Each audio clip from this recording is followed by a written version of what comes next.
Hello, everyone, and welcome to today's webinar. Thank you for joining us. We'll be presenting on Special Act 22-8, Task Force to Study Hydrogen Power.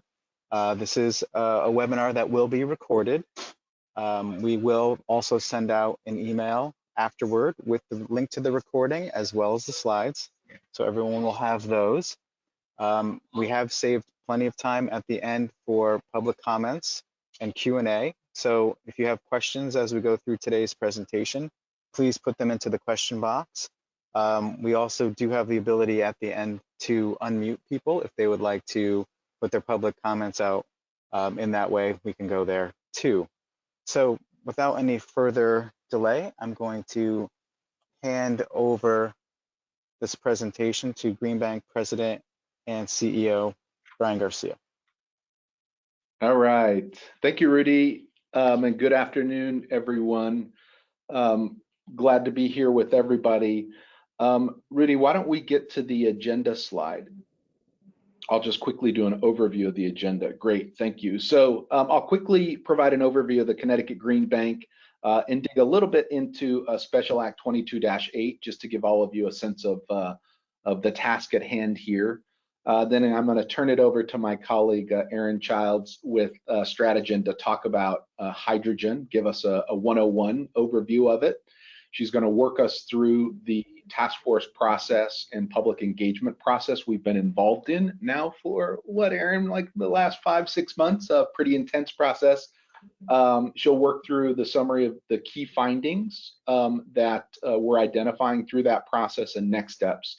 But all along, as Rudy noted, either use the chat box to send in questions or feel free to raise your hand and we'll get to your questions or comments at that time. Okay, let's go through the overview of the Green Bank. We can go 2 slides. All right, great. So for those of you who aren't aware of the Connecticut Green Bank, so we are the nation's first state-level green bank. We were actually created through a bipartisan act of legislation in June of 2011, Public Act 1180, Section 99 of that act actually created the Connecticut Green Bank. Our mission is to confront climate change, and we do that by increasing and accelerating investment. Investment is really an important input into the system, and in this case, it's Connecticut's economy. To create more resilient, healthier, and equitable communities. So over the last 11 years since our creation and start, July 1st of 2011, we've invested $320 million of public funds to enable more than $1.9 billion of private investment into Connecticut's green economy. That's helped reduce the energy burden on over 65,000 families and businesses. By deploying over 500 megawatts of clean energy in our state, including over 60 million MMBTUs of energy savings as a result of energy efficiency projects. So over the life of those projects, we're going to see significant savings for our families and businesses. And we all know that that investment and deployment leads to jobs in our communities. So that investment has led to over 26,000 jobs in our communities across the state, and has helped reduce or avoid over 10 million metric tons of CO2 as a result. So investment, jobs, greenhouse gas emission reductions, we love all that. Specifically trying to target vulnerable communities in Connecticut to make sure our low income and disadvantaged communities are receiving that investment and deployment. With those GHG reductions comes a reduction of air pollution. A reduction of air pollution improves public health. We can value that. We are saving and avoiding public health costs as a result of cleaner air. That's a good thing. And we're helping to generate over $110 million of state tax revenues as a result of corporate, individual sales tax revenues that's coming from clean energy deployment. Our vision is a planet protected by the love of humanity. That's to say that we can't have environmentalism without humanitarianism, or said more simply, we can't save the trees by avoiding the people. So we need them both working together. Next slide. One more. Great.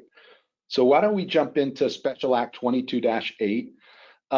So from time to time, the Connecticut General Assembly asks us, the Green Bank, to take on things that are a bit outside of our wheelhouse. We focus on providing access to capital for families and businesses to deploy clean energy. In this context of Special Act 22-8, we've been asked to chair a task force that's developing a study that will issue findings and recommendations to the Committee of Cognizance, which in this case is the Energy and Technology Committee. Admittedly, I'm a fuel cell supporter. I've been that for over 2 decades, since I saw our stationary fuel cell companies presenting at a course when I was in graduate school. I believe in fuel cells as an industry here in the state of Connecticut. Hydrogen is a different story. I'm not experienced in hydrogen, but really recognize the importance of a green hydrogen economy that use fuel cells. So just a bit of a preface there. So this act passed with nearly unanimous bipartisan support earlier this year in April and May, and was signed by the governor in May. It establishes a task force. We're going to go through its members here in a second. It also puts timelines. We need to get going, because ultimately this task force has to deliver to the Energy and Technology Committee its report and findings on January 15th. So we had to stand everything up pretty quickly, including working with our legislative leaders to identify their political appointed members to the committee, finding an experienced facilitator and technical assistance provider in Stratagen to help us with the process. So we had to operate really quickly this summer to get it stood up, but I'll work through that. Let's go to the next slide.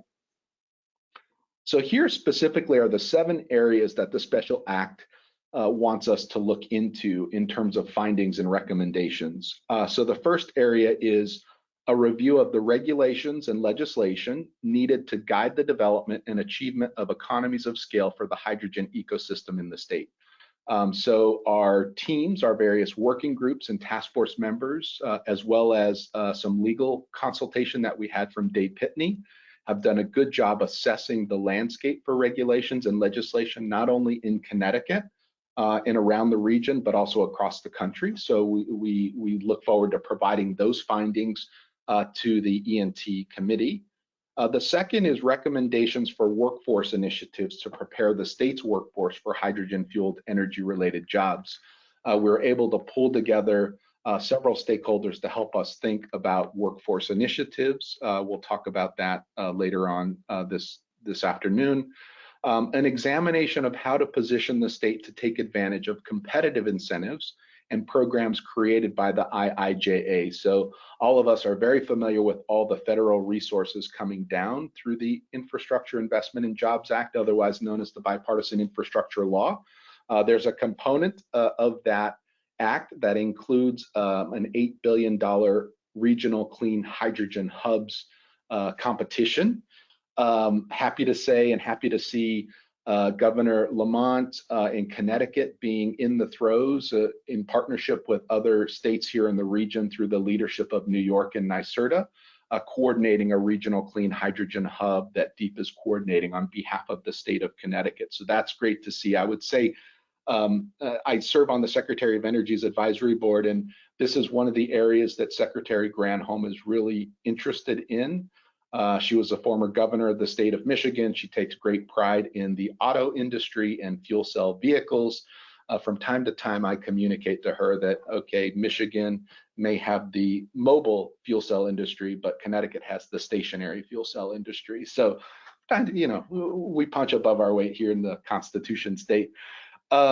The fourth element is recommendations for funding and tax preferences for building hydrogen-fueled energy facilities at brownfield sites through the targeted brownfield development loan program. So this is actually a program that's run by DECD. Their team gave a great presentation of this program, and they also have a number of other programs to support this. So we'll be presenting those findings to the E&T committee. Recommendations regarding funding sources for developing hydrogen-fueled energy programs and infrastructure.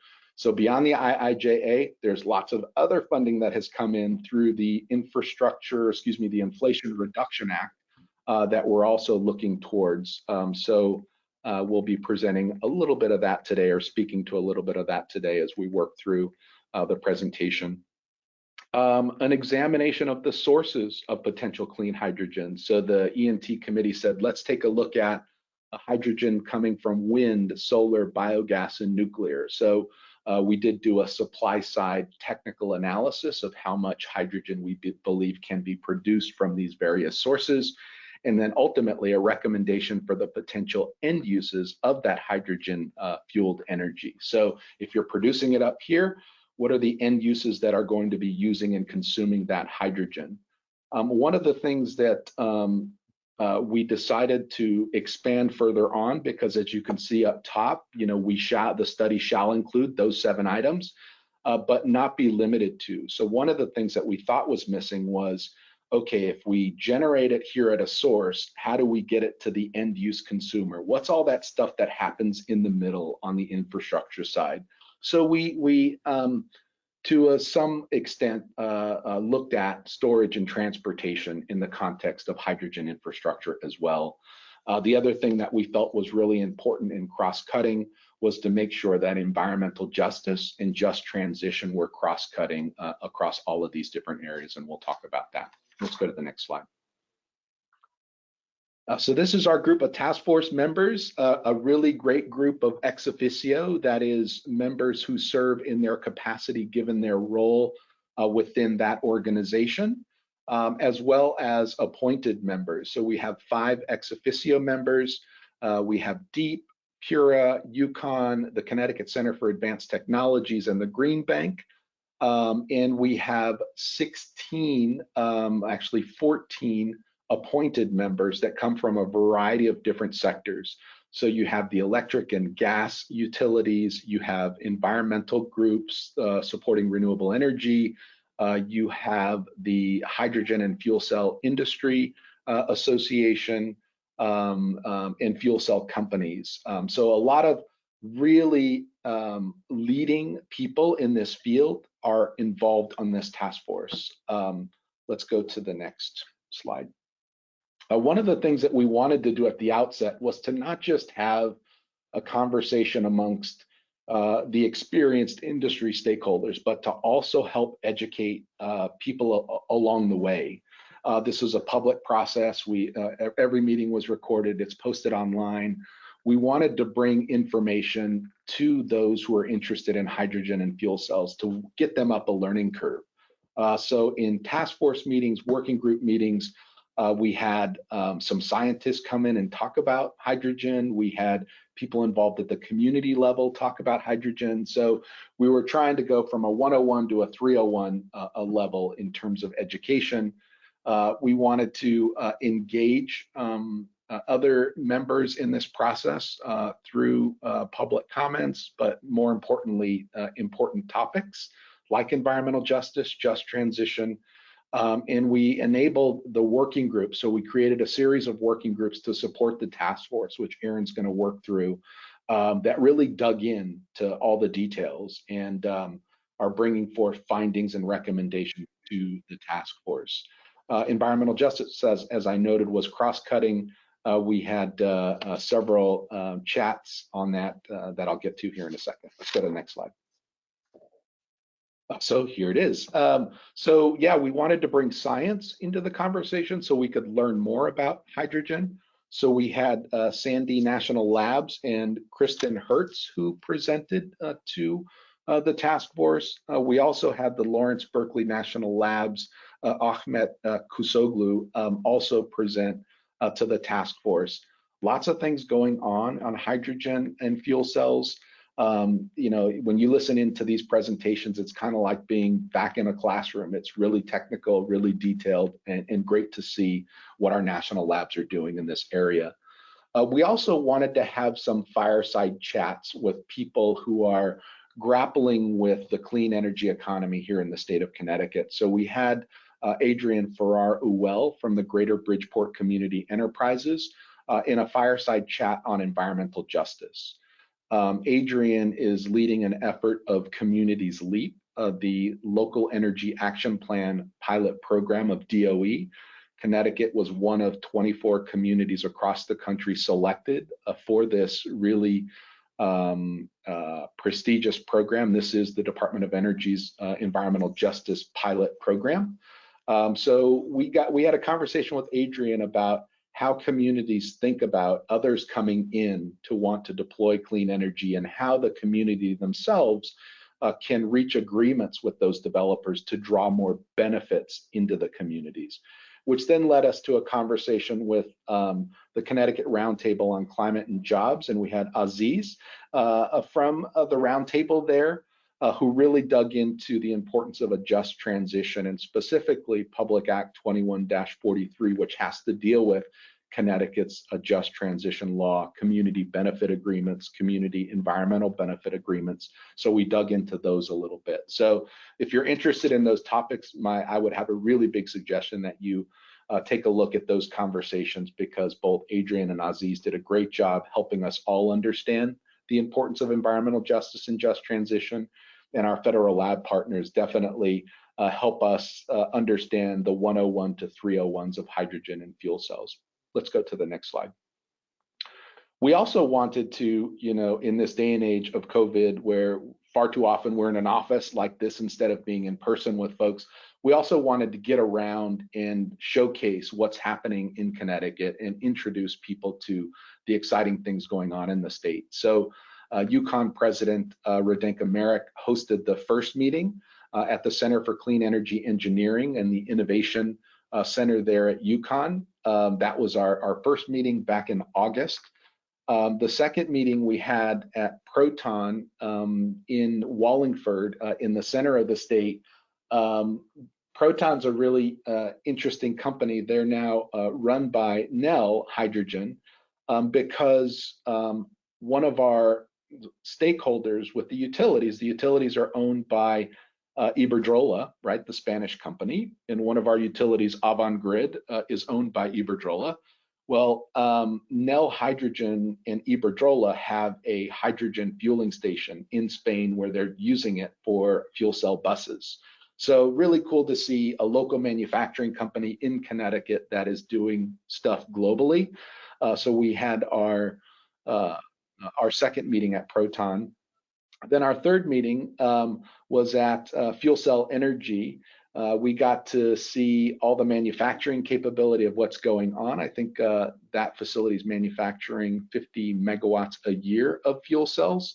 Really cool to see that. The other thing that they indicated was that given the domestic content requirements underneath the new Inflation Reduction Act, that they believe that their fuel cells will meet those requirements and therefore deliver another 10% of tax credit value, which is really good for our domestic manufacturing and deployment of fuel cells.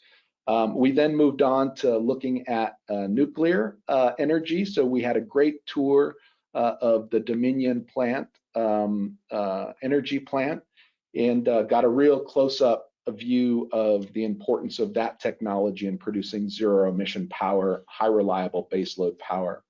And then lastly, next week, actually, we're going to wrap up our final meeting of the year at what some of you may recall as Doosan, is now High Axiom, a Doosan company. So we're going to get to see what Doosan's working on up there in South Windsor on stationary fuel cells. So we wanted to spread this around so that folks can not only engage in the science of hydrogen and fuel cells, the environmental justice and just transition, but to also see what's happening on the ground with regards to manufacturing, innovation, and deployment. So that's where we are. I'm going to now turn this over and introduce my colleague, Aaron Childs, who is with Stratagen. When we initiated this effort, Special Act was passed at the end of May. You saw that the governor signed it into law. We were immediately on a clock, and we knew we needed assistance because this isn't what the Green Bank typically does. So we issued an RFP to find somebody to provide us facilitation assistance, technical assistance. And in my over 2 decades of being involved in clean energy here in Connecticut, I've never seen better responses than we got for that RFP. and we selected Stratagen. So I'm really excited to turn this over now to Erin to walk us through hydrogen and the process. Erin. Thank you so much, Brian. It's been a privilege working with the Green Bank team and all of their stakeholders. As Brian said, I think there's been a really wonderful focus on all of these components of education, outreach, awareness, and I think where we've been really interested in making sure that folks, even though this is very technical, feels like going back to school, maybe even going back to grad school, that folks feel like they're able to engage with the content, know what's happening, have some perspectives and opinions. So just to get us started here and in theme with everything Brian said, we're just going to get started with a little bit of an overview on hydrogen for anyone who hasn't had a chance to be spending 6 months digging in on the subject, so we can all be, at least at a common starting place on this front.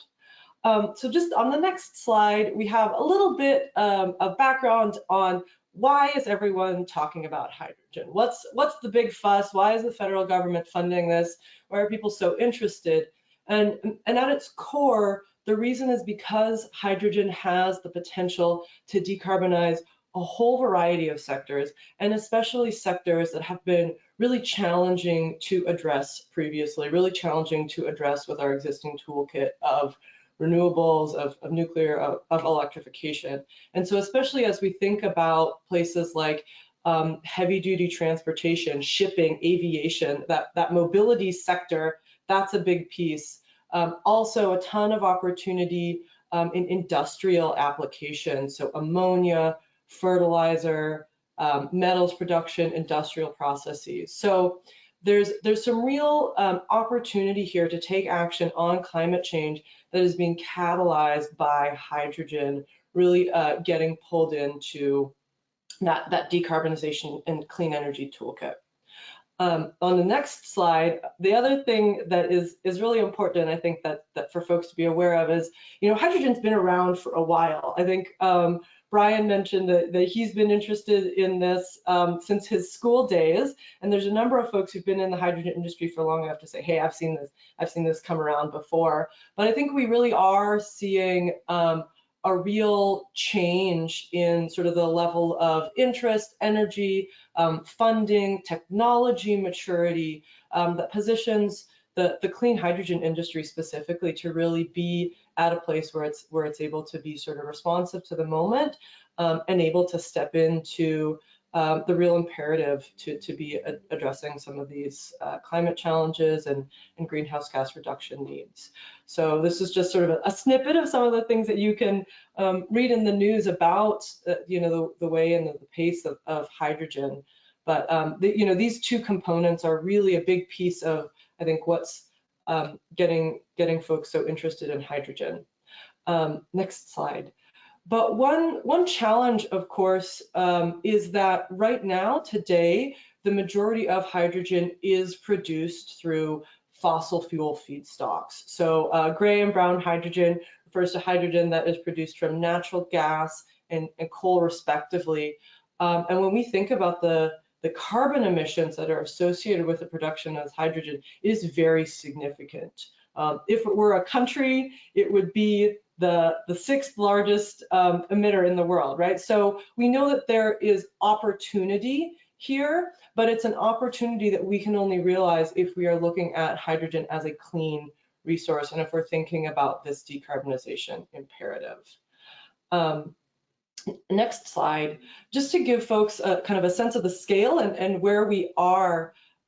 This is, I think, is a fun graphic that just gives folks a sense of where the sources for hydrogen production, so natural gas, coal, oil, sometimes as a byproduct. And you can see down at the very bottom, a very, very small portion of hydrogen today is in fact produced from renewable energy, but there's some really big opportunity here to be transitioning both our fossil fuel economy and our hydrogen economy to be running off of clean resources so that we can decarbonize all of these end uses that we're talking about. And again, this is really the why behind why are folks talking about hydrogen.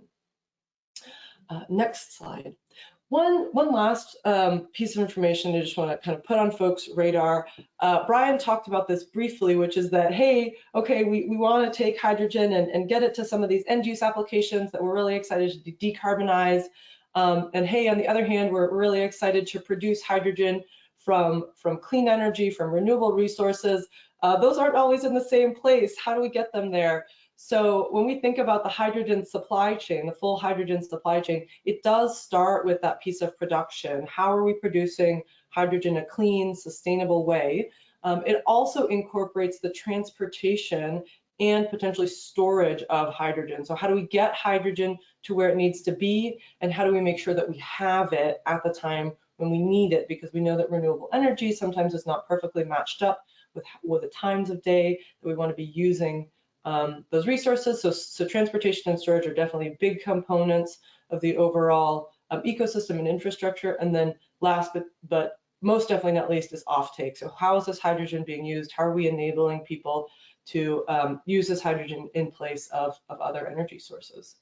So hopefully that gives folks just a general lay of the land in terms of what are the key components that are coming up for us as we think about hydrogen as we've been approaching this task force. So just on the next slide, the other thing I want to make folks aware of, yeah, one more slide, please, is just the way that we've been engaging folks to have these conversations, right? A big part of why we've been focusing on some of these education pieces and working on bringing up everyone's awareness is so that a lot of people can come to the table and share their perspectives, think about what it is that where we need to be focusing to make sure that we're doing this in the right way, in a thoughtful way.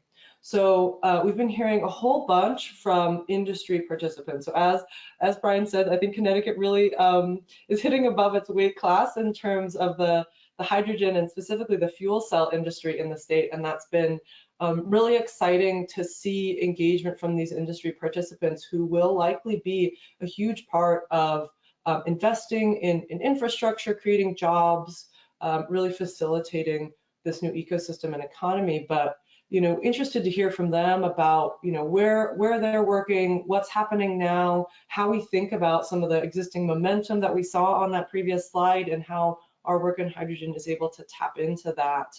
How we're making sure that we're supportive of a wide array of industries and being thoughtful about really creating an open playing field for those folks. But also recognizing that, especially in the green and clean hydrogen space, there are still opportunities for technology advancement and improvement that will continue to drive down costs, deliver some real benefits there. So making some space for these folks who are both implementing these solutions, but also developing new ones. We've also heard a whole bunch from environmental participants, which is awesome because our goal here is really to make sure that hydrogen is able to live up to some of the potential that we talked about earlier in terms of economy-wide decarbonization. And that's been, I think, a really big point of emphasis that we've heard from folks. How are we making sure that hydrogen usage is really focused on climate, is really focused on local pollutants? A lot of the end uses that we just discussed, especially heavy-duty transportation, manufacturing, they're not just climate pollutants. Those are also local pollutants, that impact local air quality and do have harmful local impacts to health and mortality. So how are we using hydrogen as a tool to be addressing some of these things, and how are we making sure that those are really prioritized as we're thinking about hydrogen end use applications? Other big questions is thinking about the way that hydrogen can be a replacement for fossil fuels, but we don't want it to unduly extend the life of fossil infrastructure. Connecticut has made some clear commitments to decarbonization, and we want to make sure that hydrogen is helping those commitments and not in any way slowing things down. And then last, but definitely not least, folks have been very clear about the interest to stay engaged, and for us to be making sure that there's opportunities for them to be a part of this process going forward. The third big group that we've heard from, and I think Brian mentioned this a little bit in terms of the roundtable and Aziz, but just thinking about some of the labor and workforce impacts. So thinking about how hydrogen and some of the investment and opportunity here can potentially create opportunities for the local workforce. How we're thinking about workforce skills and development, especially in the context of the transition away from the fossil industry.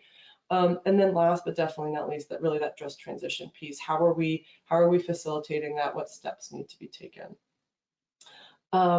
So we've been loving to see the engagement and input from everyone. On the next slide, we'll show you a couple of the opportunities that the Green Bank has been creating for everyone to get involved. There's a written comment opportunity. Those are due tomorrow. So if you get started writing now, I think you can get those still in the door. We also have a number of upcoming meetings in December. We've got a task force meeting just next week, and then a number of work group meetings where we're going to be digging in with a little bit greater depth into some of these pieces, really creating space for engagement. All of these materials are available to you on the internet. Meeting minutes are translated into Spanish, so really, I don't know how many times I can say this, but engagement, accessibility has been a really big focus of this process. So if anyone is interested to be more involved, learn more, there's resources out there. Okay, so I'm gonna step now into some of our findings and next steps. I know we're almost halfway through our time together, so I'm gonna kind of go through these quickly to make sure we're leaving some space for questions at the end. But on the next slide, I think there's this really fun graphic just to give folks a sense of how we're thinking about hydrogen being able to address, as we said at the beginning, some of these decarbonization activities, as well as hopefully really making progress on some issues around environmental justice. So this map shows you an overlay of two different important pieces of information. The first, in kind of the red-yellow color, is where we see potential opportunity for hydrogen offtake, a couple of key sectors, right? Yellow being a little more of an intense offtake opportunity, red being, hey, there's still some potential out there. And we've overlaid this over a map of some of the key communities in Connecticut. So environmental justice communities, distressed municipalities, as well as federally recognized tribes. So you can see that there's a lot of overlap here, and there's specifically a lot of opportunity for hydrogen to be a resource for both, again, economy-wide decarbonization, as well as really addressing some of these questions on energy equity and energy justice. On the next slide, I think one thing we've been thinking about really hard is this question of, okay, there's a lot of potential for hydrogen. What does it take for hydrogen to realize that potential? And this question of emissions and emissions intensity has been a part of that conversation. And I know that the federal government has put up a couple of different discussions around what a clean hydrogen production standard would look like. So you can see here a little bit of information on how this wide array of hydrogen production avenues impacts the total end use or the total hydrogen emissions from what we call well to gate, so over the broader life of hydrogen production. So this has been just a really important part of the conversation, so I want to flag that for folks. On the next slide, just wanted to give folks a sense of the fact that a big part of this process, as you're starting to see, is there's a whole volume of stuff out there, from how do we think about production, how do we think about offtake, what are we going to do with all of this?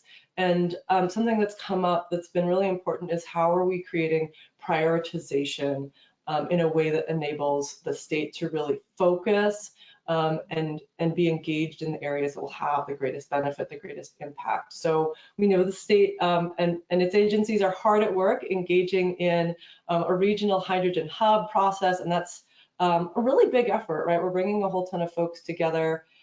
We also know that there's a bunch of pieces of this industry that are very nascent and will certainly need a lot of thought and attention if they're going to be ready for prime time. So one of the things that's come up is, hey, we really need to be providing some helpful guidance about where folks can be focused, what's going to be the most impactful. And that's been a big thematic area for us as we've been going through this work.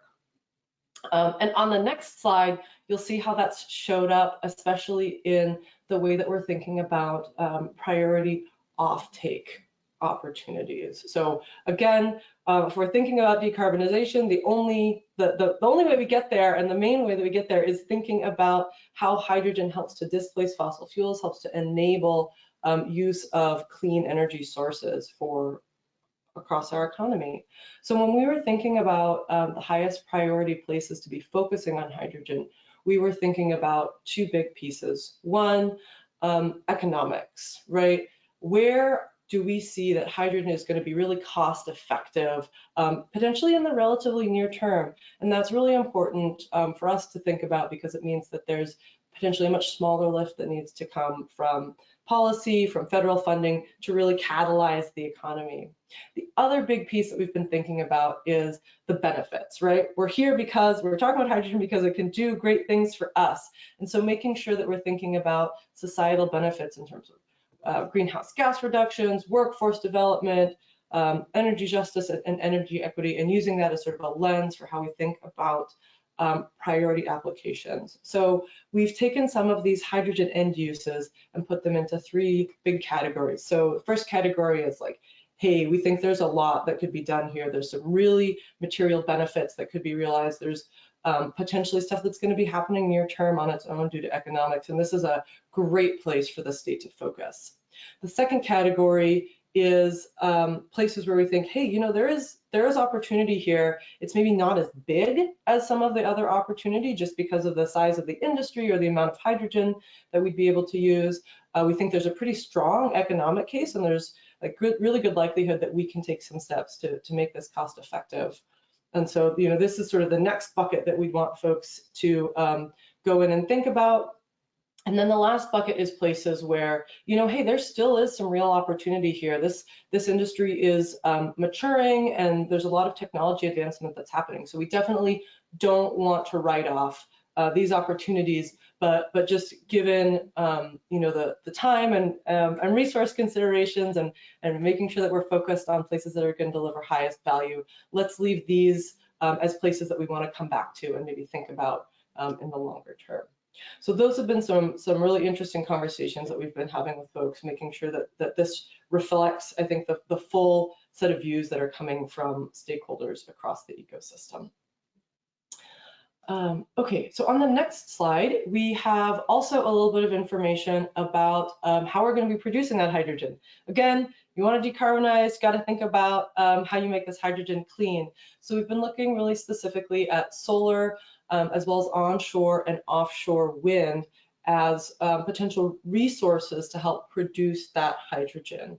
So you'll see on the left some comparisons about how the cost associated with generating the electricity in the first place from solar, onshore, and then offshore wind. And then on the right, you see a little bit of information about how that translates into the cost for hydrogen, because there's some additional components there in terms of having to have an electrolyzer, et cetera. You'll also see that there's some comparisons here about how that cost compares to some existing fossil fuels. So there are places where really in the near term, we could very much see hydrogen being a cost competitive alternative to potential diesel end uses. So that's really exciting. And that, you know, I think is real justification around, you know, a big part of why we've been focusing on this. The other question, of course, that Brian flagged, or we'll talk a little bit on the next slide, which is how do we get hydrogen from its production sites in these solar and wind areas into its offtake sites? So two big pieces there for folks. One, you know, hydrogen can be stored underground, much like fossil fuels, and salt caverns specifically are the lowest cost way to store large volumes of hydrogen. So you've got a nice little map here about showing some of the salt deposits in the US. And there's one, you know, pretty close by actually in New York, so that's pretty cool. The other thing is transportation of hydrogen. So pipelines are one of the most cost-effective hydrogen transport mechanisms. There's a number of privately owned hydrogen pipeline, dedicated hydrogen pipelines in operation today, primarily in the Gulf Coast. But figuring out how we make sure that hydrogen transport is really cost effective is going to be really important to, the cost of hydrogen and focusing on affordability. So that's definitely been a piece of the conversation, is how are we thinking about ways to address that transport question. Okay, on the next slide, we have, as Brian said, been focusing on some of the really big federal funding opportunities that have come out. And so we've got a list of some of those federal funding opportunities that could be applied to hydrogen. And you'll notice that some of this is specific to hydrogen, and some of it's actually specific to these offtake opportunities, because there is a real interest to say, how do we reduce the carbon intensity of our ports? How do we reduce the carbon emissions associated with heavy duty vehicles? And so collectively, there's just a really big body of money out there coming from the federal government that can be put against these infrastructure investments. So that is also really important to know. On the next slide, we also have been thinking really hard about how Connecticut kind of fits into the national story on hydrogen, because, as Brian said, some of this is competitive. So different states or regions are competing for some of the federal funding that we just talked about on the other slide. And there's a couple of big pieces that we know are going to be critical for Connecticut's success, but also really put Connecticut ahead of some other states. And the first is participation in that Northeast Regional Hub that we just mentioned. That is great, and I think has been a big component. Second is that fuel cell industry that is hitting above its weight class. The third is, I think, a real strong history of focus on community engagement and disadvantaged communities. We know that the Biden administration has established a number of requirements for any funding to be focused on delivering benefits and value to those communities. And the state's long history of focusing on that really is a huge part of, I think, the competitive advantage. And then last but definitely not least, Connecticut is on a number of goods and people transit corridors that position it really well to be addressing some of these mobility and use applications that we've been discussing.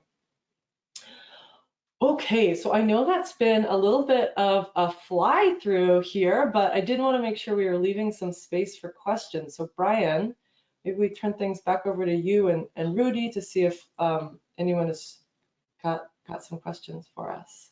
Great, thank you, Erin. Thank you for taking us through that.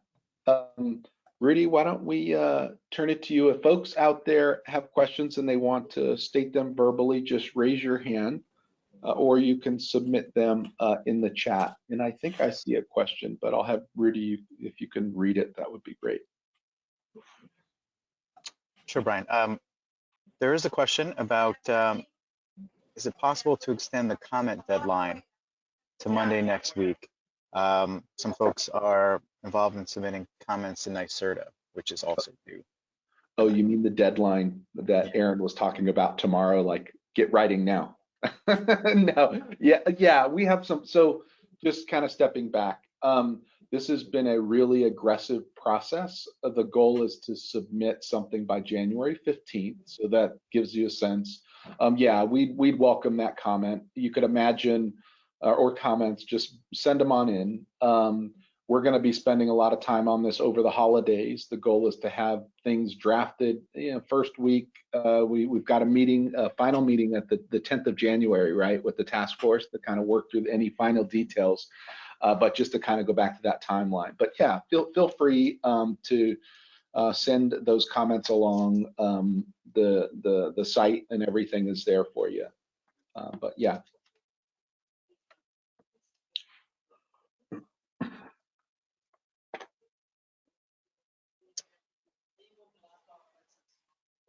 Okay, we had a question come in. The offtake, is this a focus on who will purchase the hydrogen production? Is there a focus or plan to secure hydrogen purchase contracts?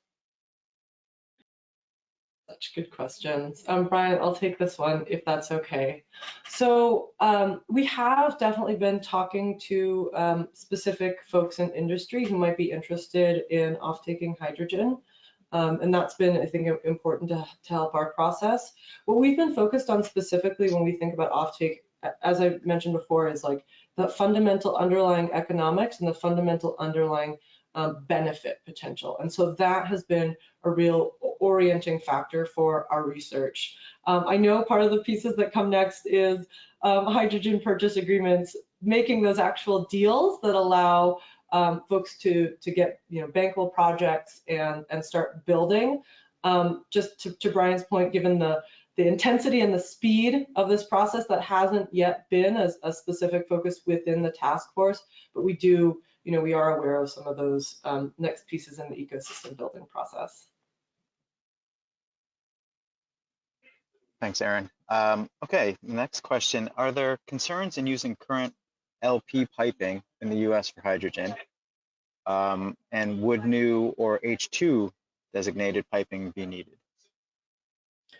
Yeah, Brian, I can take this one as well. Yes, the question of hydrogen pipelines is a big one.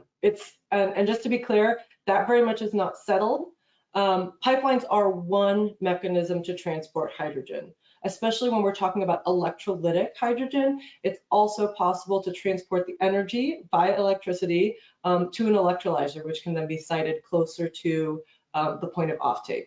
The electric system is also doing a lot today, especially as it's decarbonizing the vehicle fleet via EVs. It's in many cases helping to decarbonize buildings. So I think there's some real conversations at the state level about what makes sense, where are prudent investments, what that needs to look like, how does this make sense in kind of a whole of system plan. And I know those are some of the things that we're definitely thinking about as next steps. And I expect that whoever gets to pick that up will be grappling with many of the questions, technical questions you're flagging around.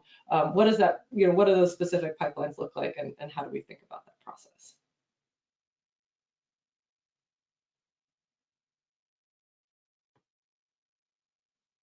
Excellent. Does this study, hold on a second, the question disappeared. Does the study contemplate impacts from any investment in or development of relevant Connecticut-based emerging technologies? Yes. Yeah, I think one of the big things that we've definitely been thinking about is the workforce impacts. As Brian mentioned, and I've said a couple of times, Connecticut has a really, really awesome fuel cell industry, and I think that's been highlighted by some of the tours that you've seen. So we are thinking about, what this could mean for the state, how investment could help to catalyze potential jobs, especially how we think about jobs transitions for folks who might be impacted by the transition to clean energy, and if there's ways to have hydrogen, and the development of hydrogen provide some new opportunities for those folks. So that is definitely entering into the conversation. And also, Rudy, and all question answers, if there's any question that I'm answering where I didn't actually answer the question that you were asking, please feel free to put something into the chat of the question. I'm absolutely happy to kind of follow up on these items, as I know they're pretty complicated and there's a lot of pieces coming together here. Yes, and if anyone wants to raise their hand to actually ask their question out loud or ask Aaron a follow-up, we can unmute you, so that is a possibility. So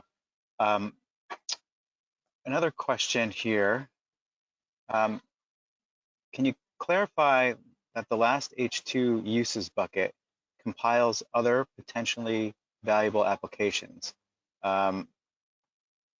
Apparently that the slide that was shown was an old version that and there was an old version that presented other valuable applications.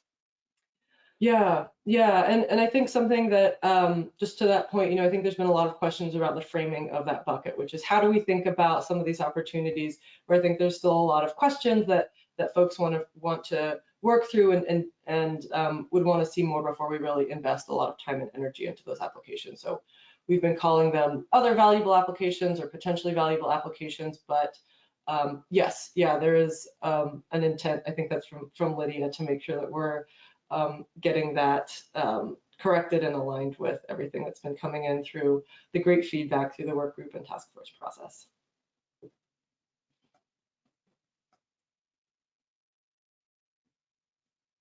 Great, thank you, Aaron.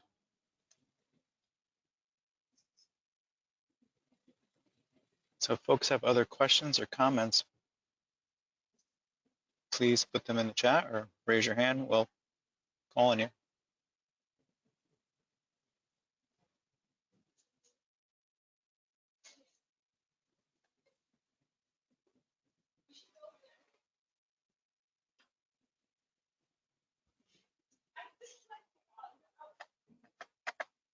Well, if there's no other comments or questions, the one thing I would plug is that previous slide did have a whole bunch of information about how to get involved. For all of you question askers, this is a great place to learn more. We'll be talking in much greater depth about some of this analysis and findings. And so hopefully a great chance for folks to learn and get up to speed on some of the good work the team has been doing.